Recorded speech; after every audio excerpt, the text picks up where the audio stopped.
Once upon a time, there was a wise and good king.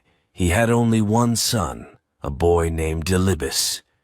Prince Delibes was a clever young man, and the king loved him very much. One day the king called the prince to him and said, "Listen, my son, you will be king after I have died. I want you to be a wise ruler, but you will only be wise if you are happy, and you will only be happy if you marry a good and clever woman. So I want you to travel around my kingdom. Look for the best woman you can find and marry her. Then I am sure you will become a good ruler of our kingdom." So Delibes left his father's house, and he began to travel around the kingdom. He went to every town and every village. He met the daughters of rich men, and the daughters of poor men, the daughters of nomads and the daughters of hunters. Some of them were beautiful, but they were stupid. Some were wise, but they were ugly. He couldn't find the perfect girl. He spent many years traveling. He didn't look like a prince anymore. His clothes were old and torn. His shoes were broken. One day the tired prince lay down to rest under a tree. It was the middle of the day, and the sun was high in the sky. His food was finished, and he was very hungry. He fell asleep. When he woke up, he saw a girl. She was looking after her father's sheep. Delibes looked at her. She was the most beautiful girl he had ever seen. He wanted to speak to her, but he couldn't. "What's the matter?" the girl said. "You look hungry. I have only a little bread with me here, and you can have it if you like." She took out some bread and gave it to Delibes. He ate it hungrily. "Thank you," he said. The girl started to walk away. Delibes wanted her to stay. "Have you seen my camel?" he said. "No," the girl said. "I haven't seen a camel, but a blind one has passed this way." "Really?" said the prince. "And this camel had no tail." "How do you know?" asked the prince. "And there is a wound on its right side," the girl said. The prince was very surprised. "You haven't seen this camel," he said, "but you have described it perfectly. How did you do it?" "Oh, it was easy," the girl said. "Look at this bush. A camel has been eating the leaves, but it has only eaten from one side of it. This probably means that it's blind in one eye. And do you see this camel dung? It's all together, in one pile. But camels move their tails when they drop their dung. When a camel has a tail, the dung falls in different places." "But what about the wound on the camel's right side?" asked Delibes. "How did you know about that?" "Look here in the sand," said the girl. "A camel has been rolling here, but it has only rolled on its left side. This means that its right side must be wounded." "I've found the girl I'm looking for at last," the prince said to himself. "Please," he said to the girl, "tell me your name." "My name is Hariri," she said. "And what is your father's name?" "Nakrusa." "Where does your family live? Where can I find them?" "Down there," said Hariri, and she pointed to the village in the distance. "I'll come back very soon," the prince said, "and speak to your family. But first I must go home. I must tell my father. I've found the girl I want to marry." Delibes hurried back to his father's house. "Father," he said, "I found her. She's the wisest and most beautiful girl in your kingdom." His father smiled. "That's good, my son. But don't be in a hurry. Find out more about the girl. Meet her family. Talk to them." So Delibes began the journey back to Hariri's village. On the way, he met Nakrusa, Hariri's father. "Let's walk together," he said to the old man. Very well, Nacrusa said. It was a long way to the village. The path was rough and stony, and the sun was hot. Nacrusa and Delibes walked together, but they didn't speak. At last, Delibes said, "The journey is too long, and we are both tired. Let's make it easier. Why don't you carry me? Or, if you like, I will carry you. Then the time will pass more quickly." Nacrusa looked at Delibes, but he didn't say anything. What a crazy idea, he thought. What a stupid young man. They walked on, but they still didn't speak. After a while, they passed some young men. They were looking after a herd of 100 cows. "Old man," said the prince, "who do these cows belong to?" "They belong to my cousin," said Nacrusa. "He's a very rich man." "Rich?" The prince laughed. "No, he must be poor. I'm sure he's a poor man. I'm sorry for him." Nacrusa shook his head. What a strange young man, he thought.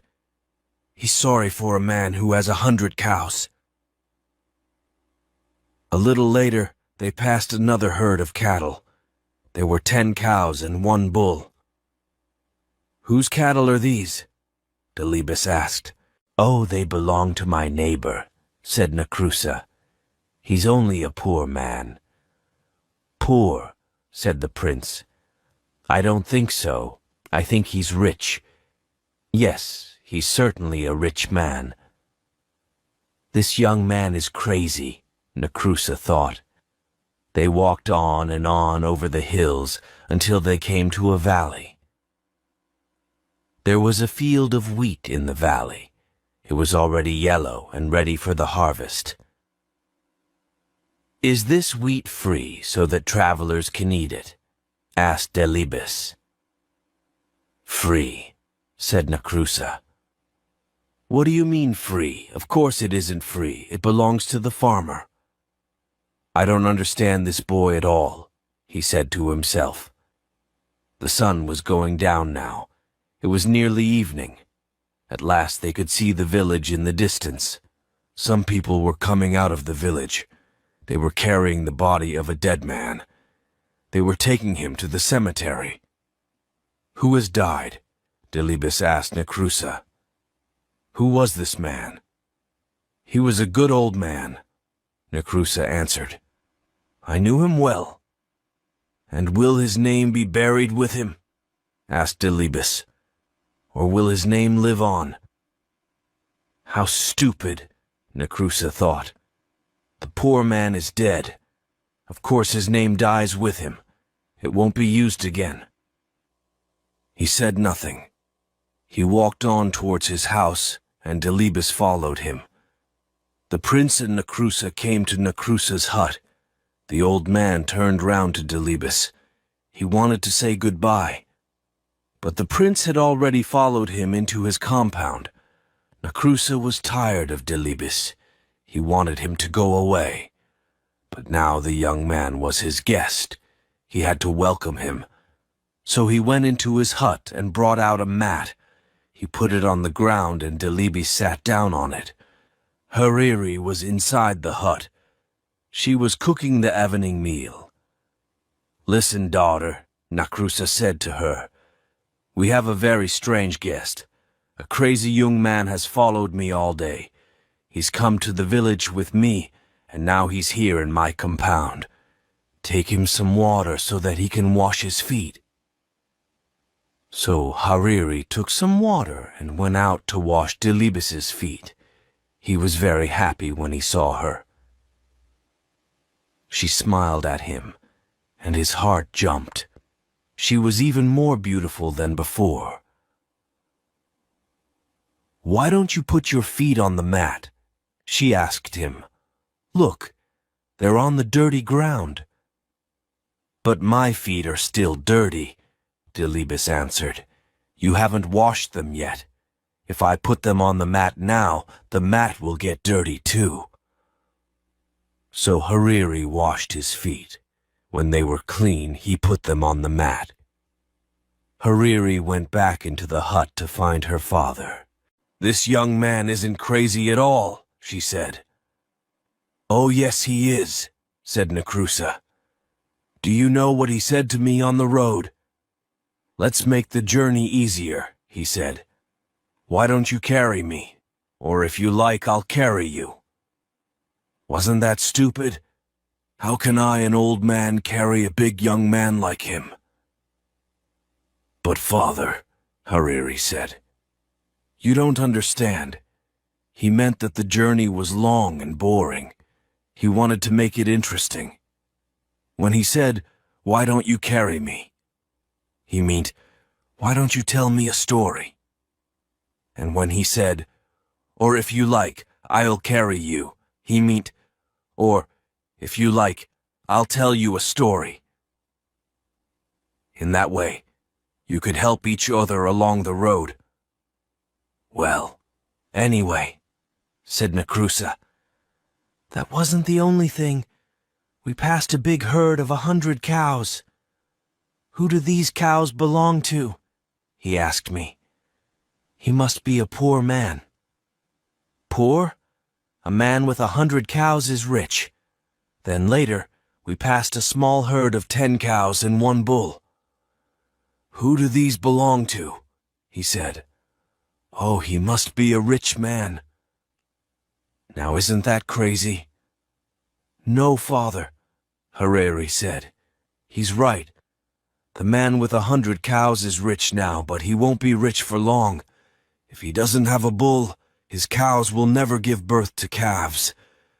After a while, they will all die and he'll be poor again. But the man who has a bull as well as 10 cows will soon be rich. His cows will all have calves. He'll have more and more cattle every year." "You haven't heard it all," Nakrusa said. "We passed a field of wheat. Is this wheat free so that travelers can eat it?" this stupid boy asked me. "Free," I said. "Of course it isn't free. It belongs to the farmer. Only he can eat it." "But father," said Hariri, "who is the farmer? Is he a generous man? Does he give food to the guests and travelers who come to his hut?" "Yes," said Nakrusa. "I know the man. He's a good man. He's always kind to guests and travelers." "And does he ask them to pay for their food?" asked Hariri. "Of course he doesn't," Nakrusa answered. "What kind of man asks his guests to pay for their food?" "Then the young man was right," Hariri said. "The wheat is free. Travelers can eat it without paying." "Well, perhaps," Nakrusa said. "But listen to this. While we were coming into the village, we passed a funeral. A crowd of people were taking a dead man to the cemetery. And do you know what this poor fool said? 'Will his name be buried with him, or will it be used again?'" "Oh," said Hariri, "that's easy to understand. He was asking you if the man had a son. The father's name lives on in his son. It's not buried with him. It's used again and again." Nakrusa was tired of talking to his daughter. He went to talk to her uncles. "My daughter's crazy," he said. "You have seen that strange young man sitting outside my hut. He asks all kinds of stupid questions, but my daughter likes him." "Does she?" said Hariri's uncles. "That's good. Your daughter isn't a child now. She must get married soon. Why don't you let her marry him? He looks like a good man to us." "Oh, very well," said Nakrusa. "But it's all so strange. I can't understand it at all. They're both crazy." Hariri heard her uncles and her father. She was very happy. "He's so handsome," she said to herself, "and so clever. He's the best young man I've ever seen." Delibes was still sitting outside the hut on the mat. He heard Hariri's words. He was very, very happy. The wedding was soon arranged. Delibes hurried back to his father, the king. "Hariri is a wonderful girl," he said. "The best girl in all Afar." "I am very happy for you, my son," the king said. "Send camels and cattle for the feast. Take some servants and all my armed men. Go to her house and marry her, then bring her back to the palace." "Oh no, father," said the prince. "She doesn't know that I'm the king's son. I don't want to tell her yet. I won't take any armed men with me. When I go to her house, I'll take only one servant. She'll think I'm a poor man. If she marries me, I'll know she really loves me." The king smiled. "Very well, my son," he said. "Go, but come back soon. I want to meet my new daughter." It was a long way from the king's house to Nakrusa's village. The prince and his servant started their journey early in the morning. But they walked all day. The sun rose higher and higher in the sky. It became hotter and hotter. "I'm very hot and very, very thirsty," Delibes said. "I must have a drink." "That's all right, sir," the servant said.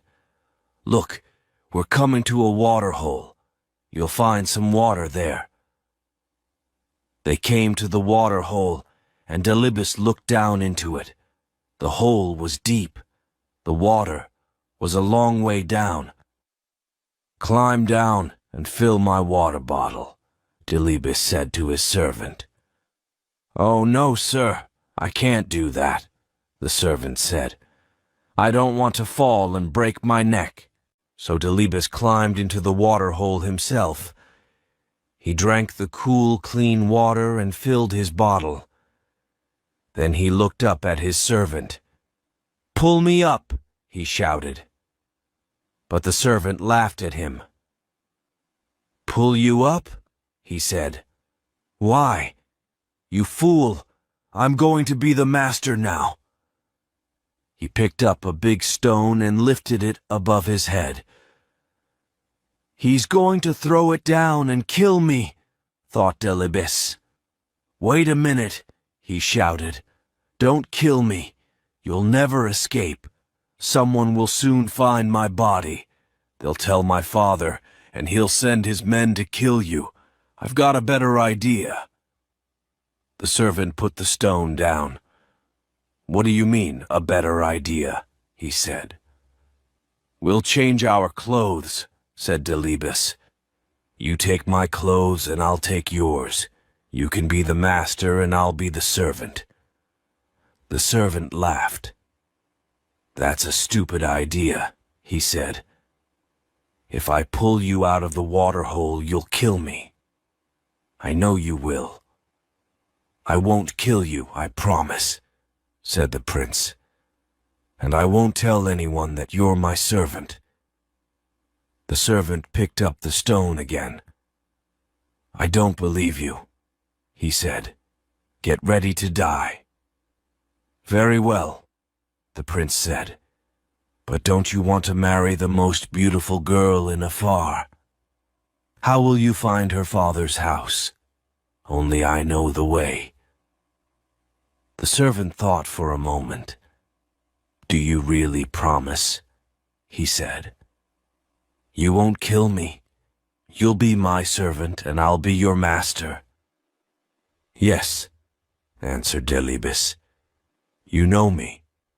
I always keep my promises."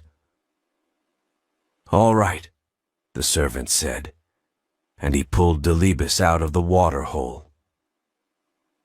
They changed their clothes. The prince took the servants, and the servant took the prince's. Then they walked on along the road. At last they came to Nakrusa's village. Everything was ready for the wedding. The women were cooking a wonderful feast. Guests were arriving. People were singing and dancing. Hariri couldn't wait to see the face of her dear Delibes. She looked out of her hut, but there was the servant, dressed in Delibes's clothes. "This man isn't my husband," she said. "I've never seen him before." "Don't be a fool," her father said. "Look at his clothes, his dagger, and his shoes. He was wearing them when he came here before." "But my husband is a clever man," said Hariri. "This man looks like a fool. Let me ask him some questions." "Oh, very well," Nakrusa said. "But be quick. The guests are waiting. The wedding must begin." So Hariri came out of her hut and spoke to the servant. "Tell me," she said, "what is the heaviest thing a man can carry?" The servant frowned. "The heaviest thing?" he said. Let me think. A camel's heavy. No, a fallen tree is heavy. Ah, I know. A grinding stone. Yes, a grinding stone is the heaviest thing." Hariri looked behind the servant. "Who is that man standing under the tree?" she wondered. "Here's my next question," she said. "What is the sweetest food in the world?" "The sweetest food," the servant said. "The sweetest food. Yes, I know the answer. The sweetest food is honey." Hariri was watching the man under the tree. He was coming towards her now. "I have one more question," she said to the servant. "What is the most beautiful smell in the world?" The servant shook his head. "What a stupid question," he said. "Flowers have the sweetest smell. Everyone knows that." Delibes was standing behind his servant now. He smiled at Hariri. "This man says he's my husband," said Hariri, "but he's a fool. His answers are stupid." Nakrusa was very angry. "Daughter," he said, "what are you saying? Look, the wedding guests are here. The feast is ready. Take this man. He is your husband." "Please, father," Hariri said. "I can't marry a fool. Let me talk to his servant." She looked at Delibes. "Did you hear my questions?" she asked him. "Yes," said Delibes, "and here are my answers. Your first question was, what is the heaviest thing a man can carry? My answer is a promise. A promise is a very, very heavy thing. For me, just now, it's the heaviest thing in the world. Next, you asked, what is the sweetest food? I know the answer to that question. I was alone once in the desert. I had no food. I nearly died of hunger. Then I met a girl. She gave me a piece of dry bread. It was the sweetest food in the world because I was so hungry. Your third question was this. What is the most beautiful smell? I can answer that one too. It is the smell of the skin on the neck of your baby son. I don't have a son yet, but one day, God willing, he will give me a wife. And one day, God willing, she will give me a son. Hariri laughed and clapped her hands. Did you hear that, father? She said. This man is my husband. But he's only a servant, Nakrusa said. I'm tired of all this nonsense, Hariri. I'm your father. You must obey me.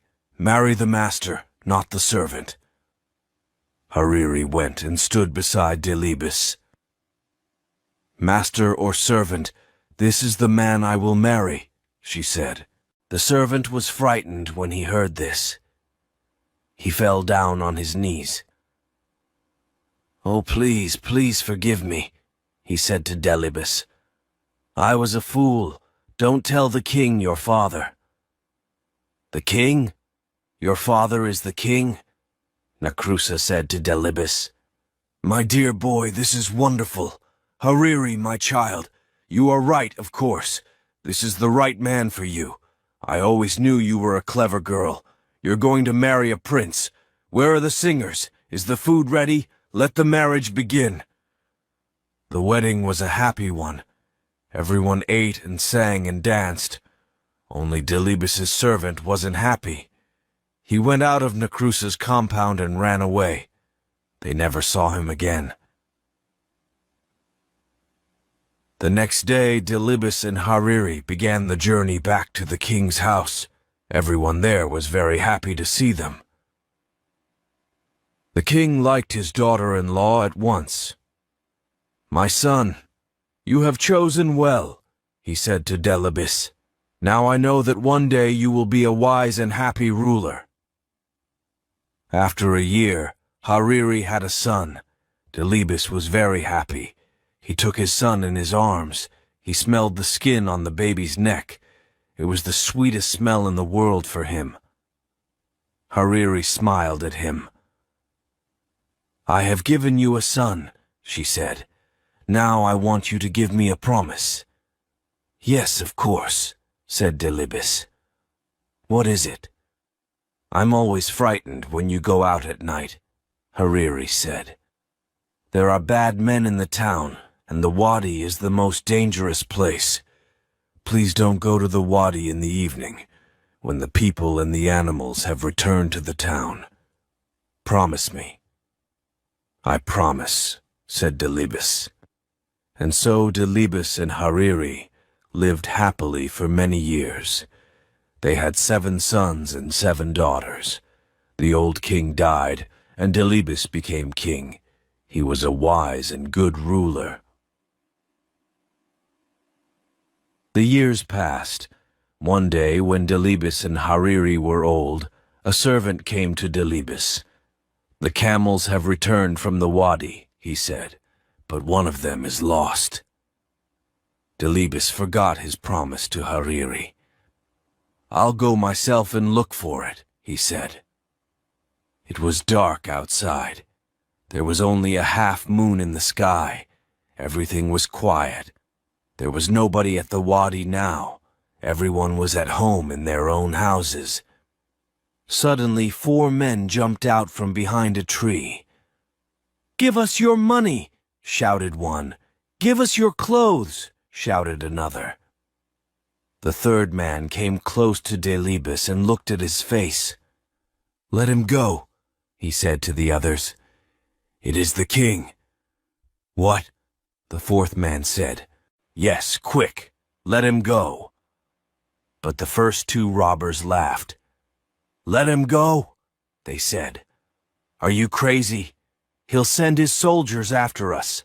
They'll catch us and kill us. No, we must kill him now." They began to argue with each other. "Kill him," the first 2 robbers said. "Let him go," said the others. The first 2 robbers were the strongest.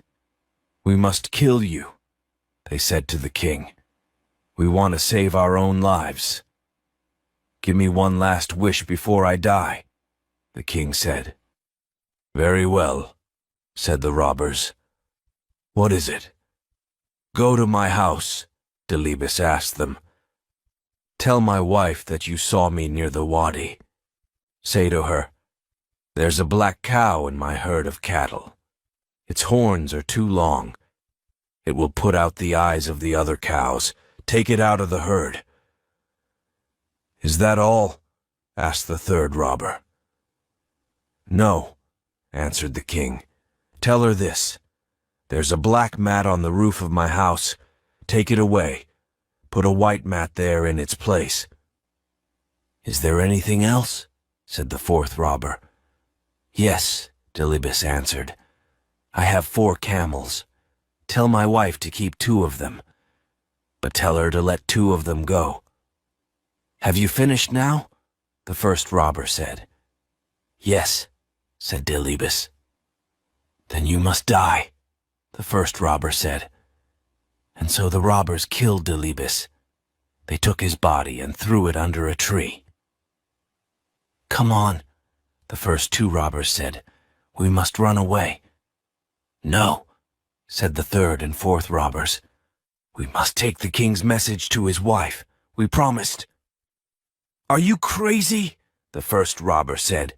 "She'll know that we killed him. Her sons will kill us." "But she doesn't know that he's dead," the third robber said. "Nobody knows that he's dead." So the four robbers went to Delibes's house. They asked to see the queen. She was talking with her 7 sons. They were all carrying spears. The first robber walked boldly up to the queen. "I have a message for you," he said, "from your husband, the king." "Where did you meet him?" Hariri asked. "At the wadi," the robber answered. The queen put her hand over her mouth. Her eyes opened wide, and she looked at the robbers. Her sons moved towards her. "Is my husband well?" she asked. "He's fine," laughed the robber. "We left him under a tree. He'll be home soon." "And what was his message?" Hariri asked. The first robber told her the words of the king. When he finished, Hariri said to her sons, "Catch these men." "Why?" her eldest son asked. "They have only brought some messages from our father." The robbers were already running out of the compound. "Quick, quick, don't let them escape," shouted Hariri. Her 7 sons ran after the robbers and caught them. They brought them back to the queen. She was crying. "What's the matter, mother?" her eldest son asked. "Didn't you understand your father's message?" said Hariri. "Listen, this is what it means. Take the black cow out of the herd of cattle," he said. "It will put out the eyes of the other cows." This means that your father doesn't want the crows to eat his eyes. He wants us to bury his body. "You mean our father's dead?" her sons asked. "Yes," said Hariri. "This is his second message. Take away the black mat on the roof. Put a white one there. He is dead, and he wants me to put white clothes on for him." "It was these men who killed my father," shouted one of the sons, and all of them lifted their spears. "Wait," said Hariri. "There was one more message. Keep 2 of my camels," your father said, "but let 2 of them go." This means that 2 of these men killed him, but 2 tried to save his life. The robbers fell down onto the ground. "You know everything," the first robber said. "You're right. It was my friend and I who killed the king. These 2 men tried to save him." "Kill the murderers," shouted the brothers, and they killed the first 2 robbers with their spears and daggers. Then the third and fourth robbers took Hariri and her sons to the wadi. They found the body of Delibes and brought him home. Hariri put on white clothes and her sons buried their father. "He was a great king," all the people said. "Why?" "Because he was married to a good and clever woman.